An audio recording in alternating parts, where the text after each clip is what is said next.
Oui, le problème de sabbat. Nous savons tous, le jour du repos, pour nous, c'est le dimanche. Mais d'autres disent que le dimanche est le premier jour de la semaine et que c'est samedi qui est le vrai sabbat. Bon, c'est comme ça qu'ils ont pris ça. Et si Dieu leur reproche de rien, tant pis. Du moment qu'ils prennent ça comme ça et que Dieu leur reproche de rien, ils ne sont pas contre Dieu. Alors nous qui avons dit que lundi est le premier jour de la semaine et que dimanche est le jour du repos,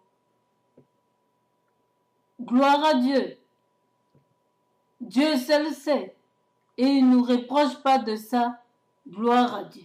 C'est qu'il a agréé. Alors, n'abandonnons pas cette journée-là. Même si vous vous retrouvez dans une île où il n'y a pas des églises, dans une île, vous-même adorez Dieu avec votre bouche.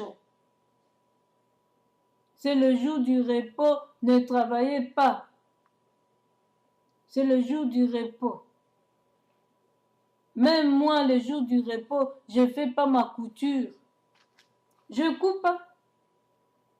Une fois, j'ai essayé de coudre. J'ai fait beaucoup de fautes. Pourtant, professionnelle, j'ai été confuse. Heureusement que c'était ma propre tenue. Faut jamais essayer avec Dieu. Quand tu es vraiment servante de Dieu et que tu prêches la parole de Dieu, toi-même tu veux faire autrement, tu seras confondu. Et depuis là, j'ai dit, pardon, je ne fais plus Seigneur, pardon. Moi, je vous dis tout. Et le lendemain, lundi, quand j'ai voulu coudre, perfect. Ce que j'avais fait comme faute là, je me suis dit, mais comment j'ai fait cette faute? Confusion. Hein? Quand vous avez juré, c'est pourquoi faire le vœu à Dieu, il faut faire attention. Avant de faire un vœu, il faut bien raisonner parce que Dieu est dans les cieux. Vous avez fait ce vœu-là le dimanche.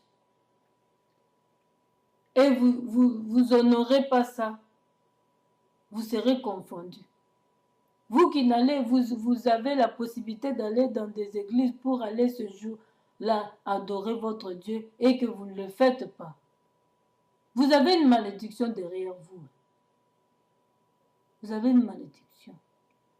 Mais si vous trouvez que là où vous êtes, c'est que des faux pasteurs, adorez vous-même comme vous êtes vrai. Prouvez que vous êtes vrai, sœur en Christ. Adorez votre Dieu dans votre maison et que Dieu entende cela et vous dise, me voici dans votre adoration, propre adoration à la maison. Et qu'il vous dise, me voici.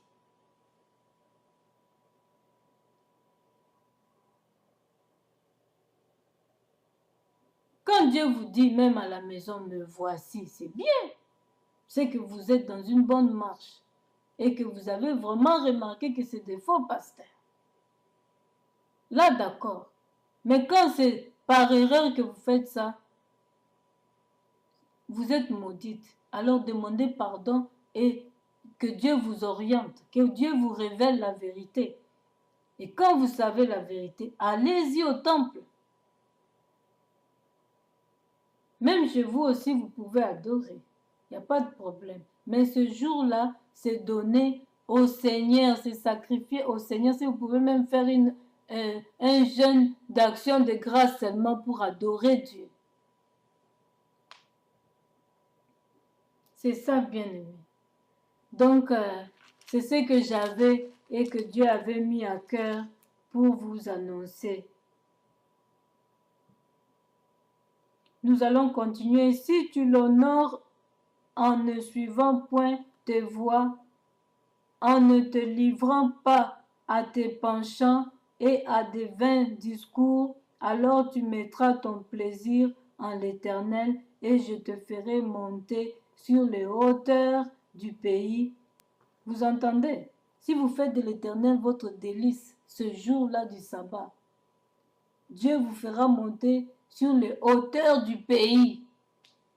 Vous serez renommé. Comme il a dit à Abraham, je rendrai ton nom grand dans votre pays. Je te ferai jouir de l'héritage de Jacob ton père. Il te fera jouir de l'héritage des anciens hommes de Dieu, de nos ancêtres dans la foi. Comme moi je les appelle les héros dans la foi, les hommes de Dieu. Vous êtes des héros dans la foi. Il vous fera vivre leur héritage parce qu'ils ont été des hommes bénis de Dieu. Tous ces hommes de Dieu-là ont été bénis. Et donc, vous de même, vous serez bénis, bénis, bénis, bénis, bénis dans votre pays abondamment. Vous vivrez la main de Dieu. Et que vous accomplissez tout ce que nous venons d'apprendre aujourd'hui. Et complétez le sabbat. Vous serez bénis, bénis, bénis. Vous entrerez dans la promesse de Dieu. De vivre la main d'abondance de Dieu. Car la bouche de l'Éternel a parlé. Il vous le dit, car la bouche de l'Éternel a parlé. Celui qui a des oreilles pour entendre, qu'il entende. Donc c'est comme ça un chrétien doit se comporter. Un chrétien doit se comporter comme ça. Se détacher des liens de la méchanceté, de tout ce qui ne glorifie pas Dieu. Vivre comme s'il était en jeûne.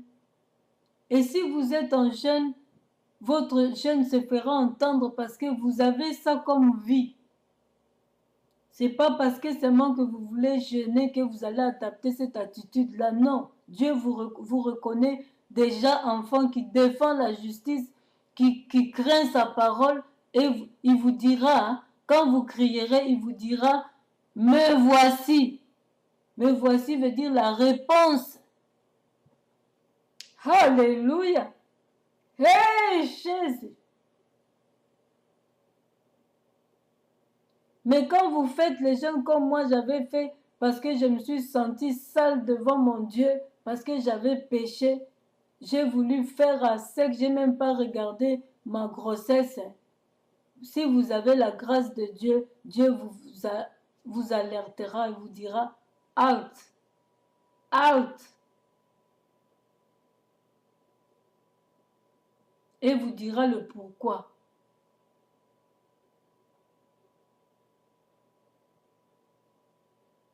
Parce que quand déjà il vous répond out, c'est qu'il a entendu dès le départ ce que vous étiez en train de dire. Donc, et il a exaucé. C'est pourquoi il a intervenu. Mais quand il ne vous dit pas out et que vous périssez dans ça, c'est pourquoi il faut toujours demander, bien aimé, je tire, je tape mon marteau là-dessus. Donc, quand vous avez toutes ces qualités et que vous entrez dans le jeûne, bien aimé, et que vous sortez vraiment le visage défiguré, donc ça m'étonnerait. Vous allez sortir le visage rayonnant et avec la réponse de Dieu.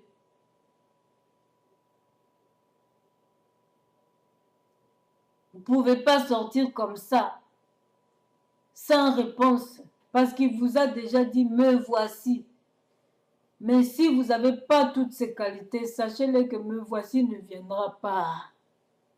Me voici ne viendra pas. Essayez d'apprendre d'abord la parole de Dieu bien. Mettez-vous au banc de l'école biblique, dans l'église. Ça ne veut pas seulement dire aller suivre les cours bibliques. Non, aller à l'école, à l'église, c'est-à-dire l'école. L'église, c'est l'école.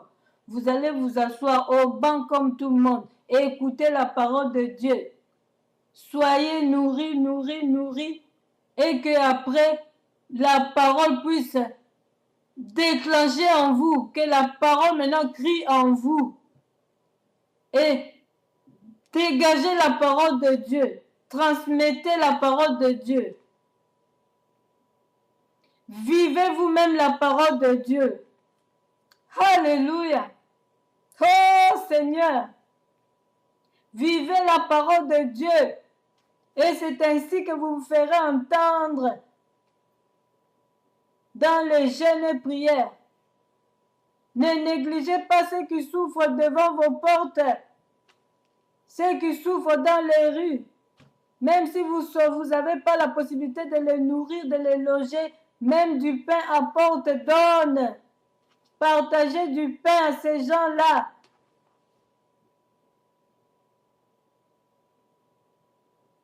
Et vous qui recevez dans les rues, on vous donne les pains, priez pour ça, parce que d'autres sorciers vont aussi en profiter. Oui, comme on a prêché sur ça, on va en profiter pour leur injecter nos sorcelleries. Alors, quand on vous donne du pain, priez, brisez tout ce qui est diabolique dans ces pains, au nom de Jésus, et que cela ne vous fasse pas du mal. Vous mangez, priez le sang de Jésus, de purifier ce qu'on vous donne et ensuite mangez. Ne mangez pas comme on dit ngoulou. Parce qu'il y en a, quand on prêche, ils en profitent pour aller agir. Ils en profitent pour aller manifester leur méchanceté. Or, le message n'a pas été donné dans ce sens-là.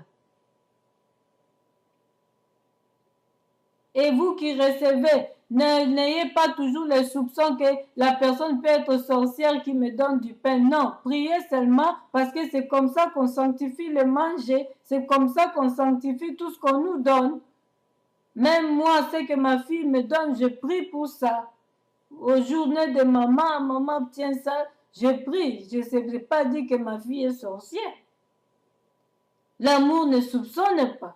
Mais je donne des exemples. Ça peut aussi être un sorcier qui t'offre. Alors ne mangez pas comme ça, sans prière. C'est ça que je veux faire savoir. Parce que même quand on explique ici, les sorciers entendent. Ah, maintenant on a dit que les gens peuvent leur donner. Bon, on va en profiter. C'est ça, je vous mets en garde. Donc, bien-aimés, je vous aime beaucoup. Que Dieu vous bénisse. Voilà ce que le Seigneur avait mis à moi, m'avait donné pour vous transmettre pour cette année qui commence 2012. Pour réussir, bien aimé, nous devons adapter cette attitude et pour que lui, il soit pour nous, pour qu'il nous dise qu'il est là, pour qu'il dise me voici dans nos demandes, dans nos prières. Mais quand nous mélangeons les choses, ne nous étonnons pas de ne rien recevoir. Voilà, c'est ça le message. Bien-aimé, bonne année à tout le monde. Amen.